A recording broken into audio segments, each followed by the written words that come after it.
တေဟာမသက်စွမ်းသူတွေကိုခွဲခြားဆက်ဆံတတ်တဲ့သူပါကမ္ဘာ့ကျန်းမာရေးအဖွဲ့အစည်း WHO ရဲ့အချက်အလက်တွေအရ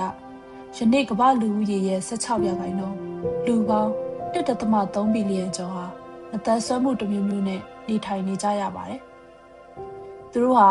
ကျန်းမာရေးပညာရေးနဲ့လူမှုဘဝတွေမှာနေ့တိုင်းအတားအဆီးပေါင်းများစွာနဲ့ရင်ဆိုင်နေကြရပါတယ်သူတို့ရဲ့အခက်အခဲအများစုဟာမသက်စွမ်းမှုကြောင့်မဟုတ်ဘဲပတ်ဝန်းကျင်ရဲ့ခွဲခြားဆက်ဆံမှုနဲ့အတားအဆီးတွေကြောင့်ပါဒါကြောင့်မေးချင်တာတစ်ခုကတော့ကျမတို့ကိုယ်တိုင်ကရောသတိမပြုလိုက်ဘဲခွဲခြားဆက်ဆံနေပြီလားဆိုတာပါပဲ1အမြင်ဟောင်းတွေကိုချိုးဖျက်ပါမသက်စွမ်းသူဆိုရင်တနာစရာကောင်းတယ်အကူအညီလိုအပ်တယ်ခေါင်းဆောင်မဖြစ်နိုင်ဘူးဆိုတဲ့ပုံသေးအတွေးခေါ်တွေကိုအရင်ဆုံးချိုးဖျက်ဖို့လိုပါတယ်မတန်စွမ်းသူတိုင်းမှာကိုယ်ပိုင်ရည်ချင်းခွန်အားနဲ့အားသာချက်တွေရှိပါတယ်။နှစ်မမြင်နိုင်တဲ့မတန်စွမ်းမှုတွေရှိတာကိုနားလည်ပါ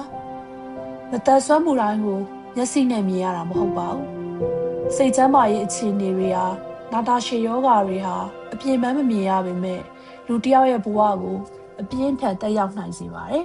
။ဒါကြောင့်လူတိုင်းကိုစာနာမှုနဲ့ကြည့်ဖို့လိုအပ်ပါတယ်။3မသက်စွမ်းသူများရဲ့ပညာရေးနဲ့ကဏ္ဍမျိုးစုံမှာပါဝင်နိုင်ရေးကိုထောက်ခံအားပေးပါမသက်စွမ်းကလေးတွေဟာတငယ်ချင်းတွေနဲ့အတူစာသင်ခွင့်ရသင့်ပါတယ်အလောက်ကိုင်ခွင့်လန်းတွေမှာလည်းတန်းတူညီမျှမှုရှိဖို့အရေးကြီးပါတယ်၄ပံ့ပိုးကူညီနိုင်တဲ့ပတ်ဝန်းကျင်တစ်ခုတည်ဆောက်နိုင်ဖို့အားပေးပါလက်လန်းမိနိုင်တဲ့လမ်းတွေအဆောက်အဦတွေပညာရေးနဲ့အလောက်ကိုင်တွေနေရာမှာမသက်စွမ်းသူတွေလည်းပါဝင်နိုင်အောင်ကျွန်တော်တို့အားလုံးအားပေးထောက်ခံရပါမယ်။မိမိပတ်ဝန်းကျင်ရာလူတွေကိုအသိပညာပေးပါ။မသက်စွမ်းသူတွေရဲ့ဇာတ်လမ်းကိုမျှဝေပါ။သူတို့ရဲ့အတန်းကိုနားထောင်ပါ။အသိပညာပေးပါ။လိုအပ်ရင်ပံ့ပိုးကူညီပါ။အသိပညာကအတွေးခေါ်တွေအစွဲတွေကိုပြောင်းလဲနိုင်ပါတယ်